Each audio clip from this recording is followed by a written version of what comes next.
Hello and welcome to Talk from Superheroes. Hey everybody, I'm Andrew Ivamy. And I'm Diana McCullum. And you're listening to Talk from Superheroes, where every week we discuss a piece of heroic television or film.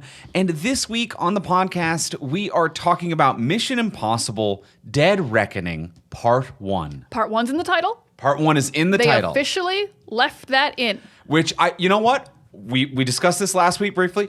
I respect that they're not cowards and they were honest with us that this is half of a movie. They were very clear. They were like, there will be a second one. This is the first one. Don't come in thinking we're going to resolve it all. And I did not come in with that expectation. No, because I had no expectation that it was going to be resolved. So they were honest with me about that. I will at least tip my hat off to them on keeping the part 1 in there and not just like little eraser button. Bunch of respect for keeping it in, being brave, being honest with us about who they are. About what this movie is. Yes, which is part 1. So we're talking about the new Mission Impossible this week. Since it is a new movie, just came out in theaters, we are going to give you a spoiler-free review, as we do anytime we talk about a new property. So we're going to give you a spoiler-free review. Then, once you hear the theme song, that is going to be when we enter the spoiler-filled section. So in case you are wondering if this movie is worth your time, you're on the fence about seeing it, or maybe you just want a taste of this episode while you're on your way to the theater to see it, whatever you might have going on in your life, we're going to give you a spoiler-free review. Let's get into that right now. Let's start with the usual, the simple question. Diana, did you like it? I did not like it. And I'm really sad about it. I'm like, I'm going to power through and make jokes, but I'm really sad about it because I was stoked for this one because I love the Mission Impossible movies. I will say I didn't like it, and I don't think it's bad in a weird way. I'm like, technically, like, it's got stunts and like it looks really good, and actually most of the actors are really acting, but the first act was pretty good. This was actually very Indiana Jones and the Dial of Destiny all over again. I'm like, oh, Act 1, you're fun, we're bantery, we're having a good time. And really, as soon as they introduced who like the villain was for realsies, I was like, I hate this movie. I don't care about literally anything that happened for the last 2 hours, maybe. It was so boring in that regard, but also like the stunts looked great. They were incredible, but I didn't care about them. But like from a technical standpoint, if you just want to see great real stunts, wow, they did a great job. It was so good. Some of the performances are really good, but then it takes itself so seriously, and it's such a dumb movie that it doesn't work together at all in that way. So I really, as it went on, I liked it less and less, and it's 2 hours, 45 minutes, so it had a lot of time to lose me, and it lost me. I just didn't like it, and I really wanted to. I'm really sad about how it turned out. There's some highlights, like, it's not, like, terrible, but I'm sad that I didn't like it. And that's my off-the-top feelings. Andrew, what about you? Did you like Dead Reckoning? I hated it. Oh, wow, it got to hate. It's a full-on hate. Yeah, no, I can see it, though. I think it's miserable. I think it is a monument to joylessness and the worst movie I've seen this year. You saw Black Adam. Yeah, I actually walked out into the hallway and had to take a lap. I was actually having great difficulty sitting through this complete joyless monstrosity. Okay. I hated every second of it. It was the best way I could describe this film is it is if someone made a Fast and Furious movie deathly seriously. And they had no sense of humor or charm and no awareness what they were making. It is joyless. It is all exposition. 80% of it is technobabble, garbage, nonsense. It thinks it's smarter than it is. A large amount of this movie is just new nonsense characters wasting screen time. Honestly, this movie is so stupid and silly and overblown. I think that at best, there is maybe a 30-minute episode of Get Smart in this film because it's truly idiotic, a waste of time, and it is a bloated mess. I loathed this movie. I'm putting this up with like the most recent Jurassic World movie to be like, oh, I've witnessed the death of something great today. I witnessed the last fizzling hurrah of a dying franchise with nothing left to say or do. I didn't dislike it that much, but I have a feeling I'm going to agree on every point you make as we go forward. And I think I will be holding on to joy by the pure power of Haley Atwell. Yes. Who was great. I will agree with that. Haley Atwell is phenomenal. She is a shining light of this movie. Absolutely. I would love to see her do a similar movie made by people who have awareness of what they're making. What's so wild is, like, if this movie did have joy, the silly plot would work so well. Yes. Like, if this movie wasn't like, we're the most serious movie that's ever been made. I'm like, you know, it's a Mission Impossible movie, right? Yeah. You know, this is the one where, like, Benji's like, I'll catch you with magnets. Like, that's what's fun about Mission Impossible. Yeah. You wear fake masks. Absolutely. You have silly masks. You're in a face-off machine. Yes. And it's self-aware, but joylessly self-aware, which is a thing I didn't even know you could do, to be like, we're self-referential, to be like, he's a master of disguise. He's a god. He's basically a wizard. So let's all take this super serious today. I'm like, but you just referenced how obscene this franchise has been, so it has no self-awareness and no charm whatsoever. And I also frankly think that, like, a lot of the stunts are good, and this is also one of the worst looking ones. It's filmed shittily. It's a lot of shaky cam, a lot of terrible angles. It was just, I don't even mean this in terms of like its plot and structure. Visually, I think it was hard to watch. My eyes did not like looking at the images that were presented to me. It is just kind of a mess. Yeah. Yeah. No, I'm not gonna hard argue, because I think the last two stunts are very, very good, but like I feel nothing for them. They're not like, there's no ticking clock. There's not really much happening during them. But yeah, the rest of the time, like, where was like the cool fight choreography? Like the Henry Cavill like fight scene from the last one in the bathroom. Like, where's a fight scene you spent like days making, like figuring out or something? Yeah, there's nothing. Mm-hmm. There's not much that's like carefully crafted in this movie, and you can feel it. Yeah. So it feels very hurriedly crafted. I mean, it was filmed during COVID. Yes. So like during like no vaccines yet, like we're getting special exemptions to film this during the pandemic. So like that could be what's going on. Yeah. Yeah. Mm-hmm. It's tough. But it's disappointing. And can it be spoiled? It can be spoiled. Yeah, for reasons that I'll get into. I don't want to say the reasons because they're spoilers. I understand. I'm trying to even think what the reasons might be. Yeah, I guess it can be spoiled. Okay. There's a couple of things. I'm just trying to think, like, plot-wise. I'm like, it's mostly technobabble nonsense that is impossible to follow anyway. But I see what you're saying. There's maybe a moment or two. Mm-hmm. Yeah, okay. I'll agree it can be. I'll agree with that. It can be spoiled. There's stuff that I didn't like seeing. Yeah, okay. Okay. Yeah. Bad spoilers. Yeah. Bad spoilers, but bad spoilers are still spoilers. Spoilers are still spoilies. Okay, so it can kind of be spoiled. It can be spoiled. So we're a dislike to a hate, and we agree that it can be spoiled. Excellent? Question mark? We've both been wildly disappointed today. Isn't that fun? And much like you, I will say going in, I love this franchise and the direction it's gone. Last week we talked about MI3 and we had a great time. That was wonderful. We liked the other ones in this series. Much like you, I was going in really with a lot of goodwill and expecting and wanting to love this. I was so ready to love again. Yeah. I was ready to put my heart on the line. I was like, because like last week MI3 was the only one I'd never seen, and I loved it. I'm like 100% success rate with the Mission Impossible movies. They can't hurt me. They can hurt you. They can hurt me. They can hurt you. Well, before we get into the spoiler-filled section of the episode, we want to take a moment and thank our sponsor of today's episode. We want to thank our friends over at Factor. Factor is America's #1 ready-to-eat meal kit, and they can help you fuel up with fast, flavorful, nutritious, ready-to-eat meals delivered straight to your door. So you're going to save time, you're going to save money, and you're going to have good food. You're going to have good food. It's summer. We're all busy with plans. We're all trying to get like the most juice out of the summer. You know, it's hard to find time in the week to do any of the things that you need to do, like cooking and eating well and taking care of yourself. But with Factor, you can skip the trip to the grocery store, chopping, prepping, cleaning, all of that stuff. And you can still get the nutritional quality that you need. They have fresh, never frozen meals. They're ready in just 2 minutes. 2 2 minutes. 2 minutes. And you can also get like different categories. You can get keto, calorie smart, vegan, protein plus. We're vegan vegetarian in this house. Their Caribbean spiced tofu is very, very fun. Very fun. That's one thing that I really enjoyed is that with, a lot of the times when you're, sometimes when I'm eating out, I'm at a restaurant, it's like, what's the vegetarian option? It's like a salad.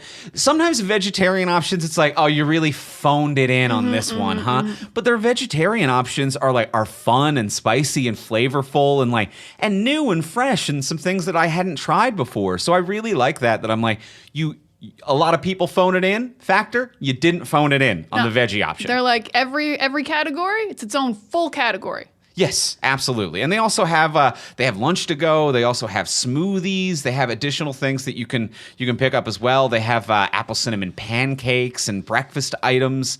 It's fantastic the amount of stuff that they have and the options that they have week to week. Yeah, so with Factor, you eat well without any of the hassle. You choose your meals, enjoy flavor-packed meals delivered straight to your door, ready in 2 minutes. It's all the good stuff. So you can have a fuller summer full of delicious food. So head to factormeals.com/TFS50 and use code TFS50 to get 50% off. That's code TFS50 at factormeals.com/TFS50 to get 50% off. And thank you, Factor, for your support. Thank you so much, Factor. And now let's get into the spoiler-filled section of the episode. Let's talk more about Mission Impossible: Dead Reckoning Part 1. Boop-a-doo.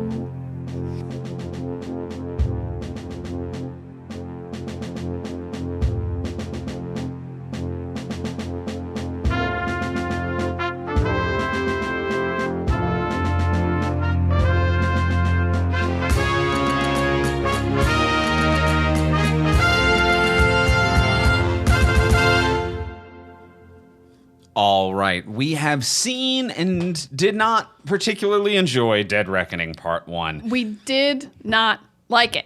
Disappointing. Very disappointing. Yeah. I kind of want to start with a few positives and then maybe we all negative, or should we mix and match? What do you think? You know what? Let's start with a positive. I think because our spoiler free was a little negative. Let's start fresh here. All right. I've got two big positives. One kind of matches in with how the fact that the part 1 is in the title. I will say this is a full movie. This is a story that I think, no, the whole thing is we need the key, we get the key. I think this movie completes. I think the story is over and I'm not like, I feel like I didn't get my money's worth or I don't know where we're going. I think this finished. I will give it that. For a part 1 and a part 2, I'm like, this did feel like part 1. You know what? I agree with that. I was a little judgmental for a second, and I think it was hard for me to see the forest through the trees of dislikes. Okay. But yes, it is very much like the plot to this movie. They open it with, for those of you who didn't see, it's like there's two MacGuffins. Mm-hmm. There's a key, and then there's a secret door, and the key is for. That the key is for, and it's like we've got to get the key and then figure out the secret door. And this movie is about getting the key. Yes, a very strong 2-step journey that we're going on, and this is the completed movie of what that first half of the journey looks like, of the accomplished task 1. Yeah, this movie didn't just end. It was, we got part 1, now we got to find the door, and that's part 2. I'm like, okay, cool. And like everyone's in a spot that I'm cool with. I'm not hanging off the edge of my seat. Yeah. I'm like, what happened? I'm like, okay, you finished this story. There were some arcs, there were some journeys. It ended with people in different places than when they started. Yes, it did. As well. Mm-hmm. So I do think that, yeah, there were characters. Yeah, I really, that's a great point. And I had not really noticed that, I think because I'm in my head focusing on all of these individually negative moments that I'm not seeing the forest through the trees. And I agree with you. This is a complete movie. Yeah, and it's kind of a low bar for a positive because I feel like any movie that is a part 1 and 2 should do this. I agree. But this one does it, which was a nice change from the other part 1s and part 2s we've been seeing lately. Yeah. So I liked that. Yeah. Whereas, for regular listeners of the podcast, they've heard us talk about other part 1s and 2s, and it's just part 1's just... and they just stop being movie, and it's not so much a 2-parter as it is one long bloated movie that they cut into 2. Whereas this, yeah, for sure. I agree with that. A strong singular movie with an arc. And then why don't we just hop right on to one of the other big positives of this, which is Haley Atwell. Oh, she's so good. She's so good. She manages to be fun and charming in a movie that is not fun or charming. Yeah. And like in a character who I actually don't think I should like for most of the movie, but also but she makes her forgivable in such an easy way. They dial it back a little bit more. It really kind of reminds me of our conversation about Phoebe Waller-Bridge. Phoebe Waller-Bridge and exactly. Indiana Jones, Yeah. where it's like that was a mediocre script and Phoebe Waller-Bridge brought absolutely everything that any actor could bring. And Haley Atwell did the exact same thing. She showed up on set with suitcases full of talent and charisma, ready to put this movie on her back. Yeah, just so charming right off the top, is fun and bantery with Tom Cruise, is like not afraid to not be fully competent because her character is a master thief and not a fighter or anything. So she's actually not good at any physical combat for the most part. And she's okay with that. And I feel like there's so much ego in action movies that like almost no one would be okay with that, especially a woman who's come from the Captain America franchise and like kicked super ass in Agent Carter. But like for her to just be like willing to be like, no, my character kicks ass in other ways. Yeah. Yeah, kicks ass in other ways, is phenomenal. Just is fantastic top to bottom. I think they're alluding to her taking over or doing something else with the franchise, which is kind of what, we'll see what part 2 does, but I think I can pretty much paint by numbers what the exact movie part 2 is going to be. Yeah, but we've also said that about this franchise before. Hey, Jeremy Renner, you can have it. Yeah, that's true. Tom Cruise will leave when he's dead. Unless Tom Cruise does decide that, no, I actually do want to keep making these until I die in a horrific accident, then if it does move on, Haley Atwell, I think, is the one for it. It suits her so well. Oh, I would love that so much. Like, she pops so hard. She looks so good through the outfits they gave her, and also just... The leather jackets and her general character attitude, honestly, it gave me more of an Indiana Jones vibe than Phoebe Waller-Bridge in Indiana Jones. Yeah, because, like, she's just a thief, and she's just trying to get away all the time. She's not like, I don't have goals or anything. I'm just trying to survive this. And much like an Indiana Jones vibe, is willing to be hyper competent and also incompetent in the same film. Yeah. Where I'm like, I love that energy to be like the incompetence or the like, here's the thing I'm not good at, allows like there to be hijinks. And in a movie, if this movie was willing to have fun with that or create some kind of a farce with that, it would be better. But like, yeah, she's willing to be competent and incompetent. It's like, this is a fun adventurer. Love her vibes. Yeah, and like the fact that she keeps running away, they do manage to make forgivable because she doesn't want to be here. Like she hasn't gotten anyone into trouble on her behalf. She's just like, I just want to leave and I keep just trying to leave. And it's like, yeah, she's not helping Tom Cruise in any way, but she also never said she would. She doesn't know this guy. It's fully in her rights to just be like, I am taking this bike and I'm going. Yeah.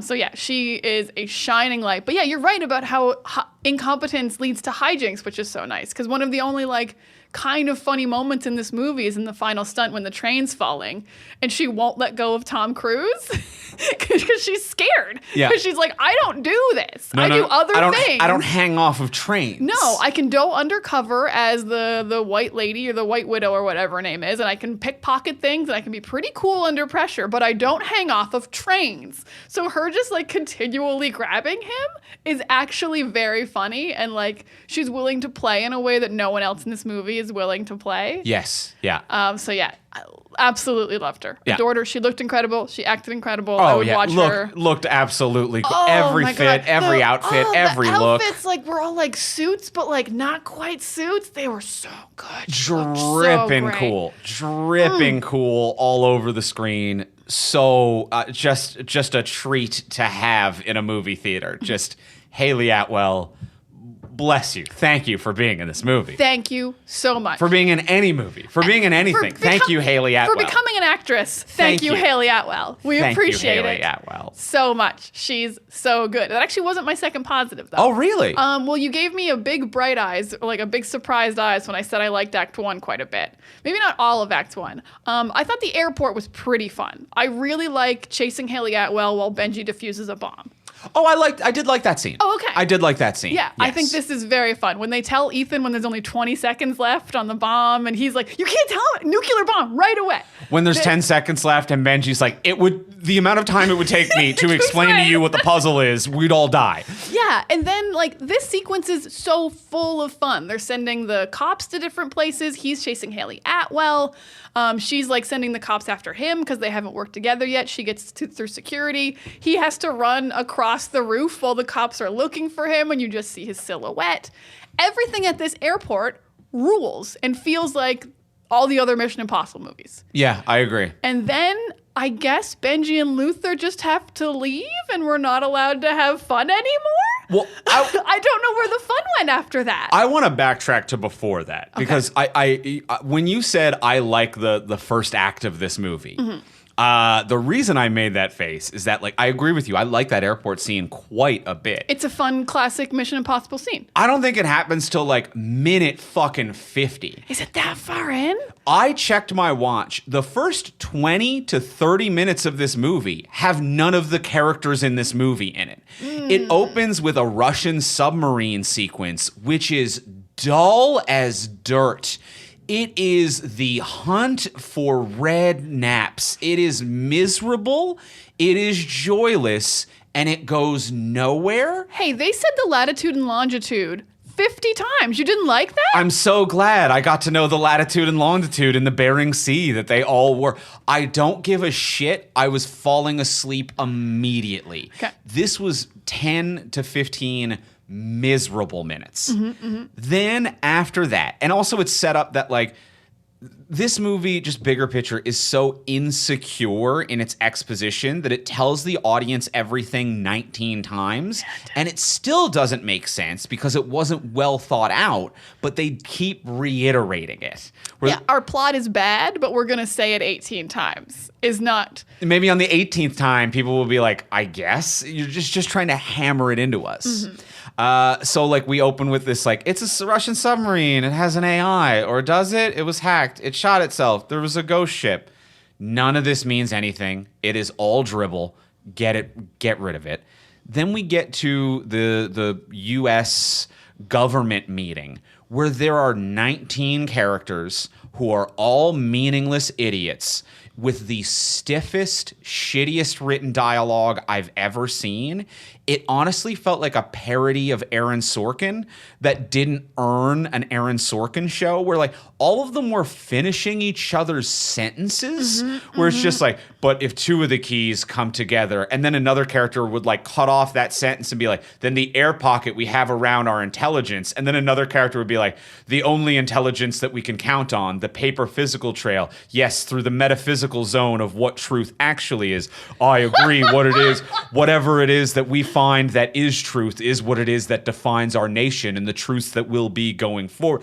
And it's every character is just nonstop talking absolute nonsense. They are talking nonsense, and like in ways that the highest levels of government agencies never would. They'd be like, how do we stop the hackers? Who's got firewalls? What, like, this is the conversation that would be happening. So it's absolute nonsense.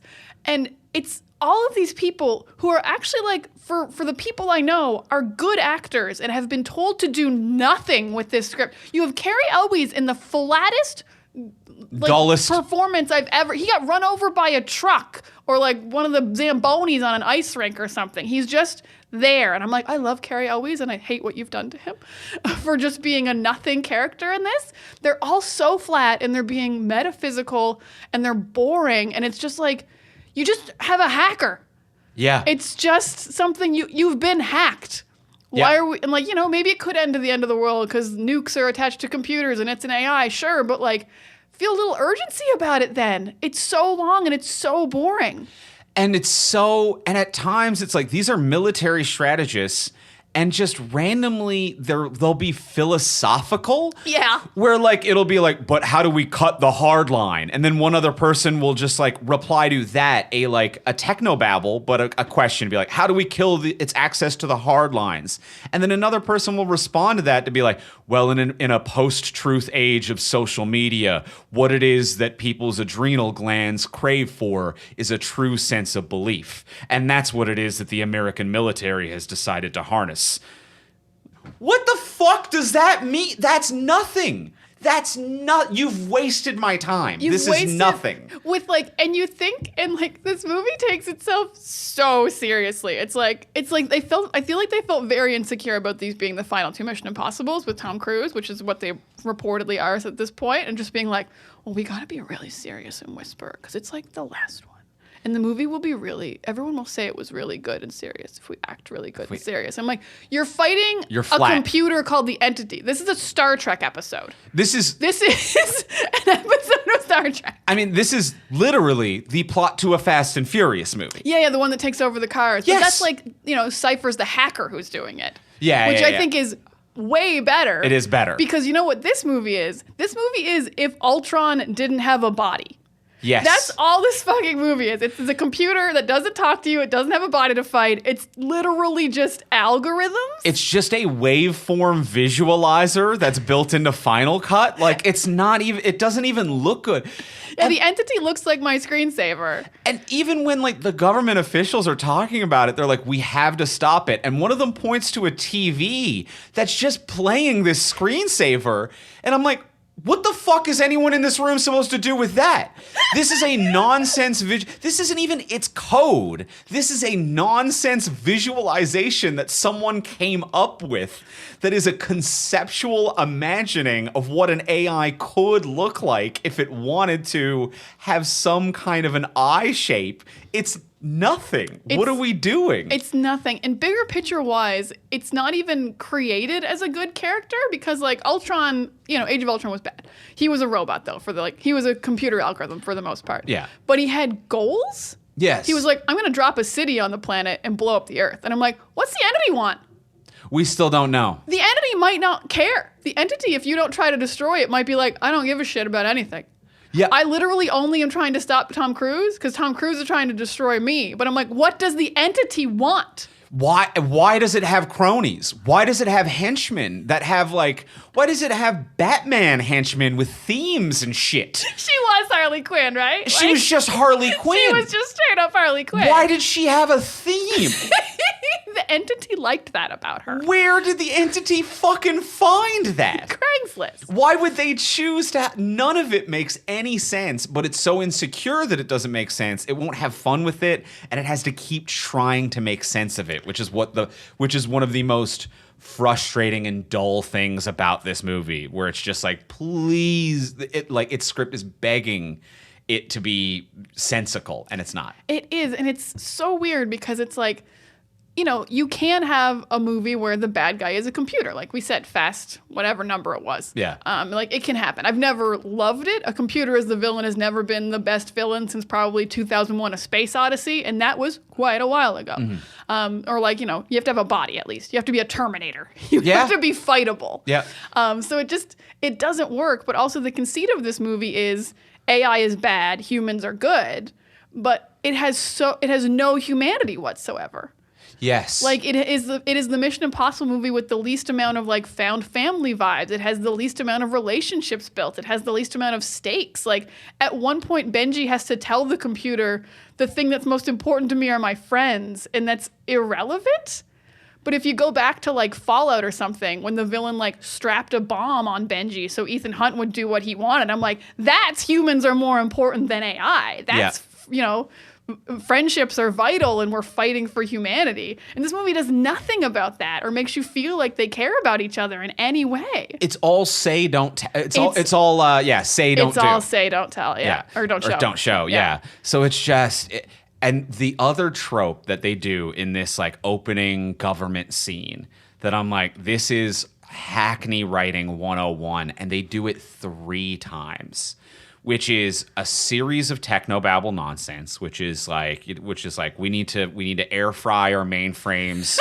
I love your techno babble. We need to air fry our mainframes in order to be sure that we firewalled our personnel before they can find out the truth of the established parameters with which we are going to. And it just keeps going. And then it cuts to Carrie Elways, who I think off camera has a gun pointed at him that they will shoot if he ever acts. Don't you dare have any fun, Carrie Elways. Do not have fun. Do not be as good as you've ever been in anything ever. We don't care if you've recently been on Psych and crushed it. Exactly. They've got a gun pointed at him, telling him not to act, or else they'll shoot. And Carrie always has to deliver the Hackney line where he goes, "So what you're telling me is the computer thinks now?" And then it's another 5 minutes of techno babble. And then Carrie always has to be like, "So what you're telling me is this computer could take us all down." And then it's another 5 minutes of techno babble, Aaron Sorkin dialogue throughout the room. And again, he has to go, "So what you're telling me is," and that is such a, I honestly thought like a character at the end of exposition summarizes it by going, "So what you're telling me is," died along with the the Joss Whedon, "So that just happened." Like it's that era of like kind of like we're cool now dialogue that got uncool super quickly. I mean, like it sometimes has its place. Like if it's like a fun bantery relationship, like the hacker and the brawler, like and the brawler just translates. You know, for everyone who doesn't speak hacker, he just said we're all fucked. Like yes. That can in work. English, please. In like English, it's that, or it's just like I wanna beat my own head in with a rock. I hate this. And let me ask you this, because okay, this guy's being briefed on what entity is, or Carrie Elways is. I'm like, okay, you don't know what entity is. You're being briefed on it right now. We're on movie 7, and you're the head of U.S. intelligence. And you don't know what the IMF is, and we're going to spend 5 minutes explaining it to you? Do we not have anywhere to be right now? We know what the audience, we know what this is. Mm-hmm. We don't need the IMF explained in any way, shape, or form. Mm-hmm. We already saw Ethan get his mission. Yep. We saw him get his tape recorder. This is what's so frustrating about the first 20 minutes of this movie is that this is a franchise that has a pre-built exposition dump in its format. Its format is your mission, if you choose to accept it, blah, blah, blah, stole blah, blah, blah. Blah, blah, blah is now the MacGuffin. Go get the MacGuffin from impossible place X. Story. And that's it. But this movie takes 20 plus minutes to do that. And it does it multiple times. And then when we do get the team, and so far it's been all nothing burger characters. It's a Russian sub and some government agents that we don't care about and who aren't the stars of this movie. And then a silent no dialogue, Elsa gets fake killed in the desert. Mm-hmm. Ilsa, sorry, not Elsa. Yeah. So then we get that. And then finally we cut to the team. And thank God, because it's the first moment that there's any charm in this movie. And it cuts to them getting briefed. And Benji, played by Simon Pegg, doing his goddamn best every time, just immediately summarizes the past 25 minutes of movie by going, "So a computer became self-aware and hates us. It was a matter of time." And that amazing 5 seconds summarized 25 minutes with more charm, charisma, and conciseness than anything else. What are we doing? Brevity is the soul of wit. We're getting a key to stop the computer that wants to kill us. Thank you, Benji. Cut the other scene. Yep. Cut it? Yeah. Save $50 million off of your film's budget and don't film that first 30 minutes. Yeah, it was. And here's the moment. And it was very early. I think it's before the technobabble scene. It's when Ethan gets his mission. And this was the moment where I was worried this movie was going to be bad. And it turned out to be true. It's when Ethan gets his mission and there's no extra thing that happens. Because in every good one, like ever since 3, I mean, they're all pretty good. But ever since 3, every time he gets a mission, it's a little bit fun. It's in a disposable camera and the camera just kind of fizzles away. It's in a phone booth and it doesn't explode and he has to hit it to make it explode. He got one mission in like the record booth and then he got trapped in there and had to watch a girl die. Getting the mission has been like wildly well executed as part of the movie in every other movie. Even the cheesiness of 2 of getting it delivered in product placement Oakleys that he 3D throws at the screen, which then explodes into the opening credits. At least memorable. Memorable. This mission was delivered in a bag of food, and then he just blew it up normally. And I was like, oh no, they didn't put any care or thought into the parts that need care and thought. Yeah. Into like the parts that have made it like fun and pop and have really like added a lot of charm and character to the franchise. And that was my biggest moment of like, oh no, when it was just like a straightforward mission. And I realized, it's Ilsa, his friend, but you still can have like something fun happen with your little mission briefing. Yeah, anything. Have some charm, and even like the rando that drops it off that he has to have a whole conversation with. And like, why does this rando not well trained and this never comes back? And like, he doesn't know to ask for the code word for some reason. Yeah, it's very, very dumb. Like I can instantly add some charm to this scene. It's a Walkman. He doesn't have any corded headphones. Yeah. Like, there we go. He's like, why the fuck do I? He needs an aux cord. Yeah. Like, and he can't do it. I'm right off the top. That's all you need. And you're like, oh, okay, there's something a little fun happening. But there's no fun anywhere except, I will say, that airport scene. Yeah. Yeah. Yeah, I agree with that. But once it gets to the airport scene, that is fun. I agree with you. That's a fun sequence. And then also, we have Benji in full motion, and who is fun and charming. Ving Rhames as Luther is kind of like stoic, but that's his character. That's how he's played it. It has a function. It's not necessarily the one that pops the most, but I think he's doing a fine job of this character as it's always kind of been. That's just kind of not being utilized in the best way. And then we get Haley Atwell, who absolutely pops in every possible way on screen. So that absolutely works. She absolutely works. I will say, how did you feel about chase scene where they're handcuffed together? I really wanted to love it, but I only kind of liked it. I'm the exact same. Where it's just one of these things where I'm like, oh, it's been done before. First of all, like which Bond movie the Michelle did it? Yeoh, Yeah. I think it was that Die Another Day, or something like that. It's been done before, way better. They had a lot to live up to. And then when you add to that as well, kind of how we mentioned that like this is a Fast and Furious movie with no sense of humor or awareness. Then it's the chase scene through Rome down the famous steps. It's the exact chase scene Fast and Furious just did a month ago. I know. And it's not as good. It was really similar, huh? It's the same steps in Rome. It's the same location. It's the same place. It's the same big car versus little car. Can we go down the steps thing? And it's like... And not to jump to the end, but the ending is also a bridge gets blown up. Yeah. And like you can't do anything at this point when the movies are coming out back to back, but that's just weird. But yeah, Fast and Furious did it better with more fun. I mean, also Fast and the Furious, they were chasing a literal giant bomb that was rolling down a hill. Like they're like, we're dumb and silly. Yeah. But this movie was like, it's kind of silly that we're handcuffed, but it's not that silly. But we're still serious. But I'm still really good at everything. I'm Ethan Hunt. Yeah. And also someone could die. Someone could die. Someone could die. Did you feel like Tom Cruise didn't want to do the part where he didn't drive the car well? You know when he like first turns the car on and he can't quite use it because he's never used this car before? I'm like, I feel like Tom Cruise is in pain and hates this. He's not good at that type of humor at all. Like of that, like, oh, I'm a little bumbling. I didn't quite. He does not know how to deliver that. He doesn't know how to bumble. No. He refuses to be unskilled. Yeah, absolutely. I also sensed that he hated that. His only flaw is that he has no flaws. Yeah. But he does. But of course, yeah. And it was also another sequence where I'm like, it's the same location, setup, and everything as the Fast and Furious movie, but it isn't done as well, and it has no charm or self-awareness, and it just doesn't look as good. The cameras are too close, they're too shaky, the frame rate's bad. I'm like, not a real sense of geography. No sense of geography. Also, like it wasn't tense. There was no sense of real stakes. There was a lot of stuff, but none of the stuff had any real tension. No, the movie lost all tension for me when I found out, like, yeah, the bad guy is a computer who has no goals. It's like, okay, I don't care. But yeah, the chase scene, yeah, like every now and then it was fun, mostly because of Haley when she's like, you're driving, take the wheel.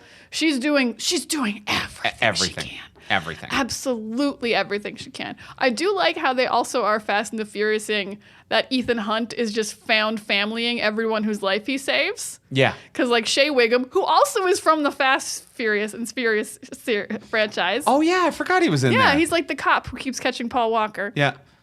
So he gets like, he saves his life and he's like, no, I think I like this guy now. Palm Clementif, she lets her live and she's like, I'm going to save his life now. Real like Fast and Furious vibes. Because normally you got to really earn the friendship with Ethan Hunt. Yes, yeah, but they're just giving it away now. They're near the end and they're just handing them out like candy. And they've added too many characters that they need to flip really quickly as well. Like, the added government agents chasing them, it creates some fun moments of like, the three-way standoffs and whatnot. But for the most part, I'm like, I don't think we needed another 2 characters in here. No, We've already got fucking Harley Quinn, which I don't understand in any way. So I don't know if we needed 2 more new people. Well, also, it took them so long to let you know who's working with who. Because, like, Harley Quinn and Gabriel are working together. But I didn't know that when either of them got introduced on separate scenes. Because Gabriel goes to talk to the Italian police officer, and Harley Quinn's having her chase scene. I'm like, so I think there's like 5 groups looking for this key. But they're the same group, but I don't know that at the time. So I'm just like, oh my God, I have no idea. I know we're running away. Yeah. It's just all running. I know is that we're running. We're just running, and that's it. And we're not even really running that much, because like Tom Cruise can run. Oh, and they do get a lot of good running in there. The roof of the airport was the best. Roof of the airport was the best. Yeah, he got to run. Yeah, that was hands down the best one. Yeah, so I like running on the roof. He gets a few other running sequences, but it's just a lot of running away and not really a lot of running toward anything. No, not running toward anything. We haven't gotten to my biggest negative and my spoiler. Oh, wow. Oh, later. Oh. Rebecca Ferguson fucking dying after doing nothing? For no real reason? Other than we want to trade out our female lead and it's a 1 in, 1 out. We can't have 2. I was furious to bring back this incredible character who's been in 2 movies now as a lead, not just 1. She was the lead of 2 separate movies and is so good. To bring her back as Ethan Hunt can't have 2 female friends, the computer has decided. Like, that's even what the scene says. Like, Gabriel is like, no, the entity says one of Ethan's female friends has to die. And I'm like, he can have 2 female friends. Yeah. Yeah, and this movie's like, oh, to kill her off that early when she hasn't even done anything. She had like 2 lines. Yeah, she had like the desert fight scene at the beginning was just kind of a nothing, just a kind of a nothing burger. Yeah, she got to do some cool like sniper kills, but she didn't. Yeah, she looked cool as hell with the eye patch and shit. Like, that was some nice, and it was a very like, it felt very like Metal Gear Solid, Big Boss for some like MGS fans out there. But I'm like, I like this is a tasty treat. She looked great. This was a nice shout out to us girls out there who can't wink, which is why she needed the eye patch, because she can't close one eye down the scope. She said that in an interview. That's really what the eye patch was for. Oh, funny. She can't wink. But it looked great. So that worked out great. But yeah, she's looking great. She's here. And then she just gets killed off. This felt like, in the last movie, they invited Jeremy Renner back, but he would only be able to come back if they killed him in the opening. And this feels like what Jeremy Renner said no to. Right. Yep. To just being brought back to die. Yeah. Just to be fodder. I wish she had said no. Yeah. Yeah. It's why can't we just have 2 alive female characters? We do have 2 at the end, but it's only because we started with 4. Okay. Which was a thing I was absolutely excited for. Like, the poster for this movie came out. I'm like, there's 4 female characters on this poster. Yeah, Ferguson and Atwell are 2 A-list celebrities. That's awesome. 2 A-list celebrities, and then Palm Clementif and who's the white widow is. Oh, I forget that actress's name, but here. Vanessa Kirby, who actually I think really rocked it. Actually. Yeah. A good performer. Yeah. So like, there's 4 women in this movie, and I was so excited, and they killed 2 of them, and none of the men, and I was way less excited at that point. Yes. Yeah. Certainly. Not a great look. Oh, and he also killed a woman in Ethan's flashback. So I'm going to say 3 women. I mean, whoever that might be. We discussed this during MI3, where it's just like each movie is killing a woman to motivate Ethan, even though it doesn't feel like it a lot of the time. Where it's just like, it's getting kind of gross and weird. Yeah.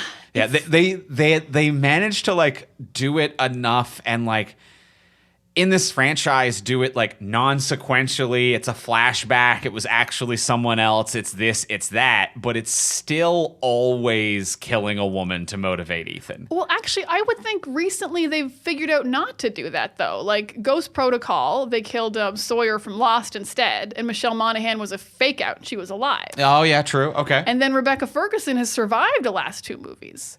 So really, they had actually like figured out like you don't need to kill women for Ethan to feel motivated. I agree. They used to kill lots of women for Ethan to feel motivated. But this is a regression now. A real double down. His origin story is a woman dying, and then Ilsa dies in this movie as well. Yeah. Like, ugh. Yeah. Why does this computer hate Ethan Hunt? And also, Why is this computer personally mad at Ethan Hunt? You know what? To get onto the computer for a second, the computer and Gabriel, this whatever the hell Gabriel is. Is he a robot? I don't think so. He's in Ethan's flashback, but like Gabriel's writing sucks so hard. It's really bad. No. The scene where he's with like the broker and they're in the nightclub that is the AI because there's an audio visual waveform playing in the background. Because there's a TV.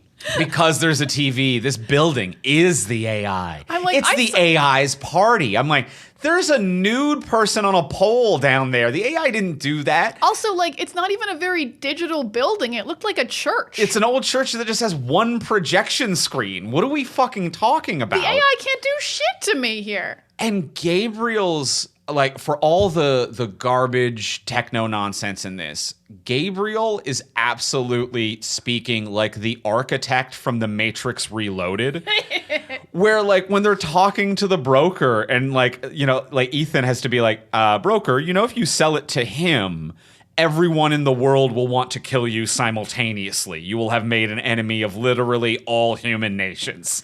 And then it's like, okay. She's like, okay, strong argument, Ethan. Gabriel, what's your argument? And his argument is just like, the computer algorithm predicts the future. Because what are human emotions other than temperature, predictions, fluctuations, vis-a-vis love causing the ultimate causality?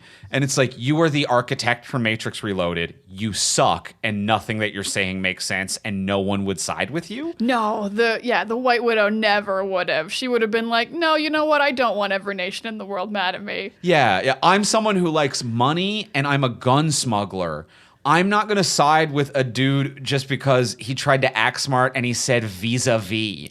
Like, no, Ethan said, here's a dollar amount and a problem. And you said vis-a-vis? No. Gabriel was such a weird character because he got introduced and he seemed actually kind of cool when he's like, he goes into that police office and he like knows everything about the chief of police and he's only had a few seconds to even find this information. So I'm like, oh, you are actually intimidating. You're very well informed. You seem dangerous. And then he's like, I work for a computer. And I'm like, never mind. The computer said you'd be here. And I'm like, so did my calendar. What are you? I was invited. What are you talking about? You work for a computer. You loser. You absolute loser. Fucking loser. Have a goal. Yeah, he's nothing. He's absolutely nothing. And I think he might be a robot. Why was he in that tube in the train? There's no reason he was in a tube. What? Palm Clemente, who works for him, wasn't in a tube. No. But he had to be in a tube. Yeah. For no particular reason. She snuck onto the train by jumping on it. Also, there was no reason. The same way Ethan also did. But why did they? And then why was he already there and in a tube? This is the thing that's so hilarious about this, because I've been thinking about the tube nonstop since we saw the movie. I'm like, I don't understand the tube thing. And the tube thing is actually brilliant for literally any other character because it does keep the AI from facial recognition seeing where you are. Okay, sure. Yeah. Like, so the entity can use every satellite in the world. It can find anyone no matter what. So a great way to sneak on the train, if you don't want the entity to know you're there, is to hide in the luggage and just get put onto it. Yeah. So if Ethan had gotten on that way, I'd be like, oh, so clever. Yes. The AI couldn't see you inside the luggage, but the guy who works for the AI snuck on the train in like a cryo tube. Not even for like some reason. Not a normal piece of luggage, even though it's like a normal train. It's not a rocket train. It's not an airplane where like the cargo is pressurized. It's literally a coal-operated train. Like, I thought that was why, like, the IMF or whatever and the White Widow. the White Widow were having the meeting there to be like, this There's is no somewhere, technology. this is somewhere where they can't get us. There's no technology. It's a coal train. And then it's also just like the added BS of like, Gabriel is like, well, I shoveled one last shovel of coal in. And then I smashed a bunch of stuff in the conductor's cabin and left. And now I set my watch for 3 minutes. And exactly 3 minutes, if I do a trust fall, I'll land in a truck. And I'm like, coal? One shovel, a loose shovel of coal is not that precise. The whole point of this sequence is that this is in a place without precision. And a loose shovel of coal does not give you precisely 3 minutes at exactly an identical speed to the point where you can trust fall. Has this guy not seen Back to the Future? You got to put all the coal in to make the train go super fast, and it's really hard to do. Okay. It is not an exact science. Not an exact science. Doc couldn't figure it out perfectly. It's shoveling coal. And also, you have to shovel coal all the time. Yeah, you can't just shovel one shovel and leave. And then kill the dudes who were doing it. Yeah. You should have just left them to keep shoveling. Yeah. You could have broken all the stop stuff. You can, and he did, and you can continue that behavior, but like, Yeah, his trust fall never should have. Like, he didn't even look if the truck was there. There's so much dumb stuff about this. So much dumb stuff. How do you feel about the stunt? The big Tom actually jumps a motorcycle off of a cliff and parachute stunt. The stunt is really only that cool because I know he did it for real. And it doesn't matter. Like, when he does it, Haley's not even in trouble yet. Like, they're still like, you're the White Widow. We're going to give you $100 million. Like, they don't have a gun on her. She's not, like, running out of time. They didn't put a ticking time bomb on it in any way of, like, when he had to do it. It looked cool. I would say the saving grace of the stunt is Simon Pegg being like, you just got to get down there somehow. Like, doing everything like Simon Pegg always does. So, yeah, like, the stunt was good. I actually think the best part of the stunt was probably when he hit the train too fast and hit that guy, which is not part of the stunt. That was just comedic editing. That was just funny as hell. Yeah. So that was actually funny. So yeah, the stunt was like, I'm like, yeah, it's fine. It's not as good as any other stunt you've ever done. I agree. It wasn't worth it in any way. And also it looked cheap. Like, a lot of it, I was like, oh, this is kind of GoPro footage strapped to Tom Cruise. And it feels like I'm kind of watching like a video on Red Bull's YouTube page. And it doesn't feel like I'm watching a major motion picture versus some of the other ones Tom has actually done where it's like hanging on to an actual plane. And it's like, well, it was a scene with stakes and they got it in a wide shot and like some really interesting camera work. And I bought into it. Whereas this really was like, Tom wants to do this. So we strapped about, I don't know, like $800 worth of GoPros to him and we sent them over, but it's not like motivated or planned. And it's actually just kind of like, it felt kind of heartless and bland. And I didn't really care about it. It was heartless and bland. And at this point, I was reading Tom Cruise and Christopher McQuarrie, the director, have even admitted they start with the stunt and work backward to the plot. And you can absolutely feel it. Because, like, it's not like climbing the Dubai Tower in Ghost Protocol where, like, his gloves are breaking and he's hanging on by his fingertips and there's a ticking clock because the buyers are coming. Like, that scene's incredible, like, stakes-wise and filming-wise and stunts-wise. It's such a well-executed scene of tension. Like, Brad Bird nailed it with that one. Yeah, and this one is just like, yeah, it's really impressive you did that. It didn't add anything to the story. Yeah. I was just as impressed when I watched the behind-the-scenes video on Instagram of it happening. Yeah, absolutely. To the point where I was like, I wonder when he does the jump. Yeah. I wonder when he does the jump. Like, oh, and then he does the jump and you're like, oh, okay. Huh, that is a GoPro looking up at Tom Cruise's face. Huh. Cool, he did the jump. Huh, okay. And then he hit the train really hard, and that was funny. Yeah, the editing made it funny, and I agree that Simon Pegg as Benji sold some of that scene way more than anyone else. But yeah, there is another. It's such a brief positive, but there's so few that I want to say it to you, and you missed it when you went to the bathroom.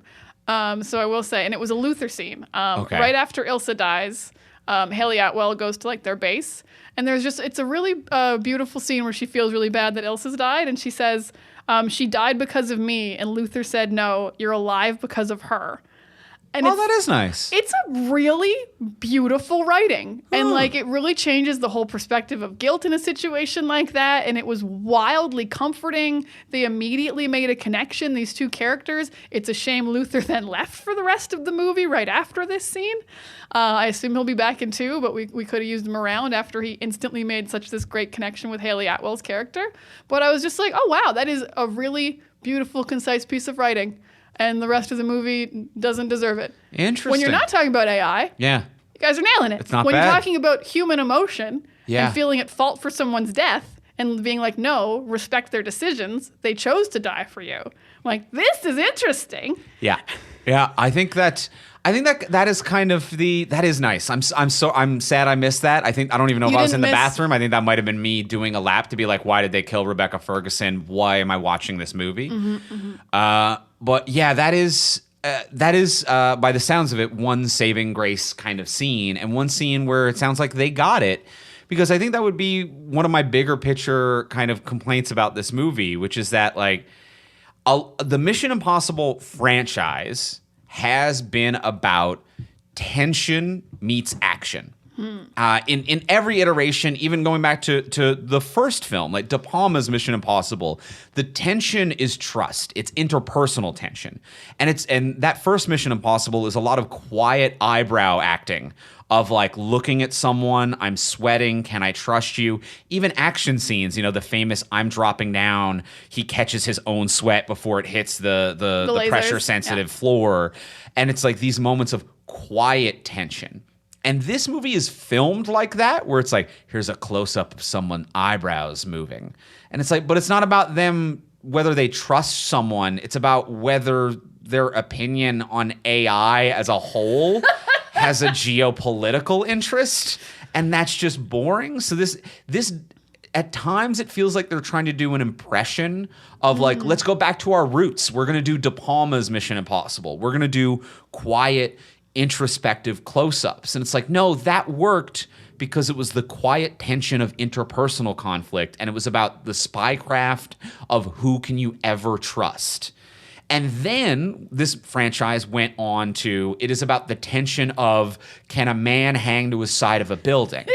And that's still tension. It's still tension. And his found family is trying to help. And there's a ticking clock. There's a ticking clock, and it's a different type of tension.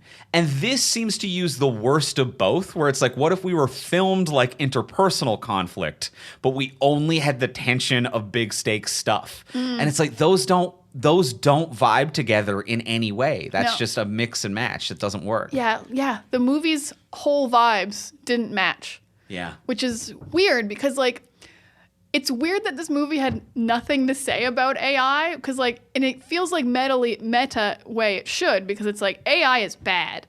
That's why we do our own stunts. We don't CG it. We don't deep fake Tom Cruise. We don't de-age him. We don't put his face on a stunt actor who does it. We're about humanity. But then the movie's not about humanity. And so it's like, it matches the franchise's vibes, but it doesn't match the movie's vibes about how you need humans and not computers to figure out what's right for the world. Yeah. It's such a mess. Yeah. It's such a mess.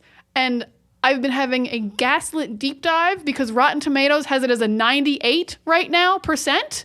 And I feel so lied to, and I don't know, like, and some of the reviews I read that were bad aren't on Rotten Tomatoes and being counted, and then the ones that are good just feel like lies. I've been so confused about what's happening with this film. This movie has, and this has kind of been tipping for a bit. And this is on Tuesday, by the way. We're recording very early. But like, this has been kind of tipping for a bit where I'm like, I am starting to, and there's always been the ability to like buy reviews or be selective, or there's been problems with kind of, film critique in general.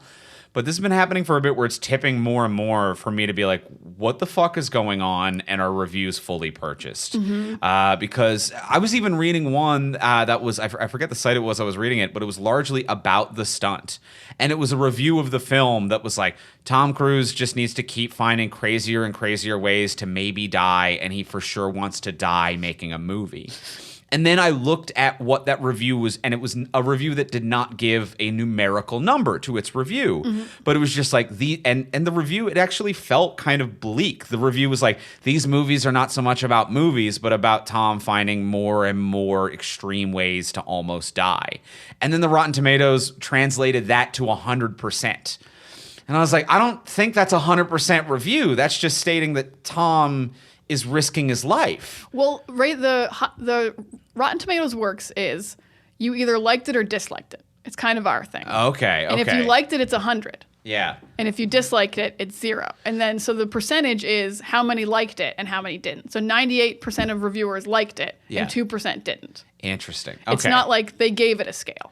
But even outside of the Rotten Tomatoes-ness of it, like even when we covered The Flash on this podcast. Oh, that had wildly high reviews. Which, like, we liked okay. I think I liked it a bit more than you, but we liked it okay. But there was a moment coming up to release where early reviews were like, this revolutionizes the superhero movie. This is going to change everything. Frankly, we're all fucked after we see this one. It's incredible. And then it came out, and then actual audiences were like, I actually think it's mid at best.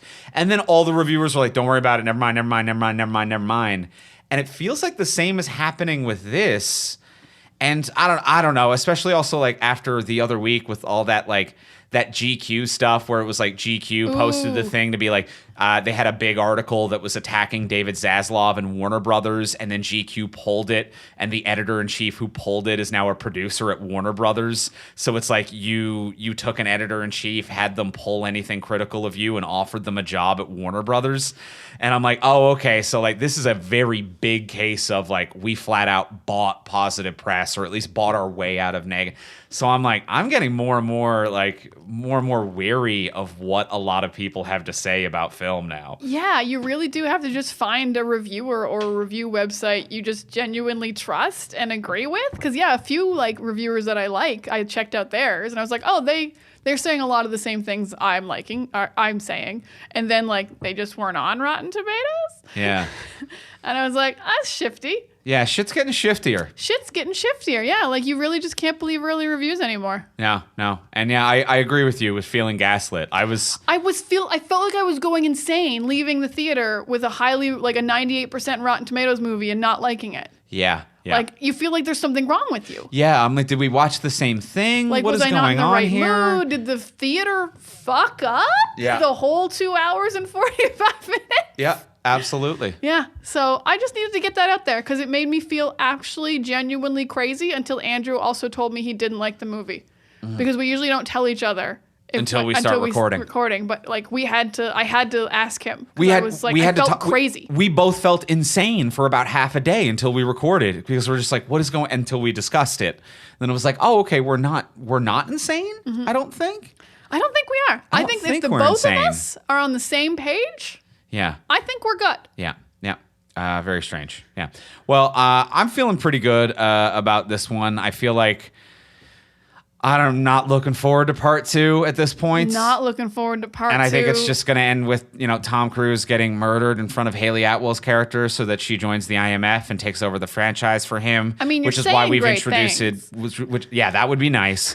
But I also feel like that's why we introduced this the last thing I'll say is why I feel like that's why we introduced this very convoluted, we've never seen it before, tragic backstory for Ethan Hunt of seeing an old partner die to be like, oh, I saw an old flame die before I was in the IMF. And then I realized I need to be good. And I'm like, okay, so we're going to kill you in front of Haley Atwell in the next film. And then she's going to become the star of this franchise. And that's going to be her ending in the same place that you began. And that's why your whole story is going to be about in this weird flashback we've conveniently never seen or heard about before. This man was the literal birth of you, and he will be the literal birth of the next, version of an Ethan Hunt type character. Yeah, it'll be something something like that. I don't know. That whole part bothered me because I'm like, I haven't seen 1 for such a long time. Is this a flashback from 1? And it's not, which is stupid. Yeah, it's I was like, pre-1? I hadn't seen, like, it's been so long since I've seen the first ones that I was like, I don't know if this is old footage or new footage. Yeah. You have to be very clear about this. Yep. Yeah. So, yeah, I mean, like, yeah, Haley can take over, but also Renner was supposed to take over. I mean, Tom Cruise ain't leaving. I'll take Haley over Renner, though. I'll tell you that. I mean, I'm wondering if Renner's going to show up, though. You know what? I think he's going to be, like, healed from the snowplow incident by then, so. I don't mind Renner as a support character. You give the franchise to Haley. Haley. I don't mind Renner as a support character. Yeah, Renner just being back at the office like he's been the last couple movies, just being like, I still have intelligence. I don't hate it. Well, let's go in for the close. Let's ask the final question of what would you change? So now that we've discussed everything we've discussed, what would you change about this movie if you could change anything? Before we do ask the final question, we will remind you, as we do every week, please take a couple minutes out of your day to hit subscribe, first and foremost, then rate and review on Apple Podcasts, Spotify, Podcast Addict, wherever you might get your podcasts. By doing that, you help us move up the charts, you help us get recommended to new listeners, you warm our hearts, and it's a free way to support the podcast. It really helps us out. It helps us in our hearts and on the charts, as we say every single week, as we've always said. Always said. Don't go back and check. Just trust us. In our hearts and on the charts. Yes, it helps us move up the charts. People know that we're a good happening podcast, and they know that we're a current podcast that has current reviews, which is very, very nice. Mm-hmm. So help us out. A 5-star review wherever you're listening, and leave a couple for other podcasters while you're there. It means a lot to every podcaster, not just us. It helps everybody. And as well, if you do want to support us monetarily, you can do that over on Patreon, which is a monthly subscription service. You can subscribe at whatever level is in your budget, and you'll get cool bonuses for it. At the $3 level, we give you this podcast. We give it to you early and ad-free, so you could be listening to this before you go see the movie. You could figure out if you wanted to go see the movie if you were listening. If you were a $3 patron. If you're a $3 patron, and you could trust our reviews, not Rotten Tomatoes. Yep. We'll tell you what's in our hearts. We'll tell you the real shit. We'll tell you what's in our absolute hearts on this podcast. Our true shit. For better or worse, we tell you what's in our hearts. We might be too much sometimes, but we're not lying to you. We're not lying to you. Zaslav can't pay me off. I mean, couldn't he? Zaslav could pay me off. But he hasn't. But he hasn't, and I'd tell you if he did. Yeah, I'd be tell upfront. you if he I'd be did. transparent about being paid off. We would just have an episode where I'd be like, Zaslav bought us off. Thanks for everything. Welcome to Talk from Zaslav. Yeah, but until then, we need y'all over on Patreon. And at the $10 hero level, you get a bonus episode of this podcast every single month. This month, we did Indiana Jones and the Kingdom of the Crystal Skull. Woo! That is available over there. And when you sign up at the $10 level, you get immediate access to the back catalog of all of our Patreon exclusive episodes. It's a lot. And it's quite a few. So that's all over there at patreon.com/fromsuperheroes. That is patreon.com/fromsuperheroes. And now, let's go in for the close. Let's ask the final question of what would you change? Diana, what would you change? Rebecca Ferguson obviously lives. There's 2 good women in this movie. Palm Clementine can die. I don't really care either way. She was good, though. I thought she was having fun. She was fine as Harley Quinn. She was having fun, yeah.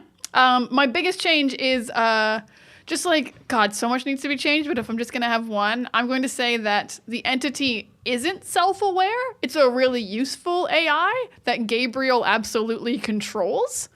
And the key just means you can control it or destroy it. So he still wants the key because he doesn't want people to destroy his fun AI that he's got. But he actually like does stuff. Like, I don't know, he blows up a building, or he sets off some nukes, or he... Like, people know that the submarine blew itself up. And he's like, that was me. I made the submarine blow itself up. He's a guy who has goals, and he controls the AI, and he wants the key just to protect his thing that he owns.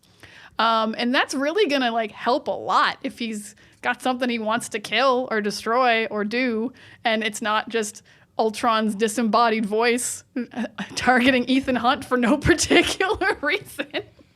I don't know what Ethan did to this guy. So yeah, that's gonna be my biggest change. Just like, yeah, the entity isn't the villain, Gabriel is, and he's got goals. And that's going to be my main change. There's a lot of other little things you can do, but I like that. That's a good clean one. Make the villain a human actor. I would like the villain to be a human actor. Yes, that's my biggest change. Andrew, what would you change? I agree with both of yours. We keep Rebecca Ferguson. We have 2 strong female characters, and the villain is a human actor, so I agree with that. My other change would be that we cut all of the submarine stuff from this movie. Oh, of course, yeah. So I think that I agree with you that this movie is a clear cut, like it's clearly a 2-step movie, a 2-part movie where this is a full movie of get the key, and then the second movie is get the key to the door. I don't think we need to know anything about the door. Ooh. I think this movie starts with your mission, if you choose to accept it, is get this key. And Ethan does not need to know, and no one, us as an audience, we do not need to know what the key is for. I think we should be in on the mystery with Ethan. And it makes Ethan way more interesting then for Ethan to be like, what is the key for? And no one will tell him, and every government wants it. And he's like, I don't know what it is, but if every government wants it, it's bad. And then it becomes a mystery about, I need to figure out what the key is for. But instead, this movie as it is a mystery that we as an audience all know the answer to. So I think we cut all the submarine stuff. We cut all the government gobbledygook exposition. And it starts with your mission, if you choose to accept it, is to find this funky key. It is a funky key, isn't it? It is a funky key. And that's fun. And then we have a series of adventures trying to get the funky keys. And then we associate with Ethan, who's like, something smells wrong. And then Ethan goes rogue because he's like, I actually don't think anyone should have this funky key, and I need to find out what it opens. And that's the end of this movie. The end of the movie is him finding out what it opens and finding out that it is at the bottom of the ocean underneath the ice. And how am I going to get there to do it? And that's the next movie. So I think that, yeah, that's this movie is just the key. And it ends with him finding out what door it opens. I love this because, like, the key is nice, actually, because the key is a nice physical object that we're looking for, which is so great in a movie full of techno gobbledygook. I actually love an absolute physical object. Love the key. I love that you're kind of like MI3ing about, like, it's the rabbit's foot. No one knows what it is. But if we actually solved it at the end. Yes. Which I think was fun. That absolutely worked in MI3. You didn't need to know what the rabbit's foot did. But yeah, there would be an air of mystery, and, like, we would be on the ride with Ethan more if we also didn't know what the key did. Yes. Yeah. If Ethan was told to retrieve the key by the IMF and then later sees his boss on the train trying to buy it, and he'd be like, oh, no. I don't know if I can return this anymore. And then suddenly, like, those other government agents, like the one who's just like, I actually don't know if we should turn this in. Suddenly now this becomes way more it all becomes way more interesting if we delete 40 minutes of this movie, and then it becomes a more palatable movie as well, where 40 minutes of the movie is just explaining a mystery to the audience that we don't need explained, and that actually makes the hero's adventure kind of boring. I love this. Yeah, this movie starts at, like, the airport, getting the key. Yeah. That's a banger opening, too. Yeah. You could start at the airport. And that's how good Mission Impossible and James Bond movies open, and Indiana Jones movies opens, which is open late. Yeah, start the story late, and then we catch up. Yeah, they didn't start late. They started way too early. They start super early. Yeah. They did. So I think start late. Start at, I get the mission, I'm at the airport, here we go. And then you meet Haley Atwell. Opening fuse sequence. Here we are. Love this. Yeah. No, way better. Fun. Love it. Fun. Love it. Love it. Yeah. And then and I love yours too. Yeah. Oh, look at us. Yeah. Make the hero a human. That's way better. Well, that is going to be it for this week on the podcast, talking about Mission Impossible. We are going to be back next week on the podcast, having a bit of a detour. What a total change next week. Next week, we're going to be talking about Barbie. Barbie, a movie where I'm going to guess they're not going to kill the lead female character. I'm gonna throw that out there as my pre-spoiler. I think there might be more than one woman who's allowed to live in this movie. But maybe even 3. I think there might be. They might all have the same name, but there will be multiple of them at the very least. They got different jobs. Different jobs, though. So we're going to be we're going to have fun talking about Barbie next week. I hope we have so much fun talking about Barbie God, I next hope we have week. so much fun talking about Barbie next week. So we're going to be talking about Barbie next week on the podcast. It's just fun to even say. It's fun to say we're talking about Barbie. In the meantime, if you want to get a hold of us, you can find me on Instagram and now Threads at Ivimey, Ivimey. You can find me on Tumblr at Words of Diana. And you can find both of us most places at From Superheroes, and you can always visit FromSuperheroes.com to check out our webcomic, our other podcasts, and everything that we do here at the network. And we'll talk to you all next week. Bye.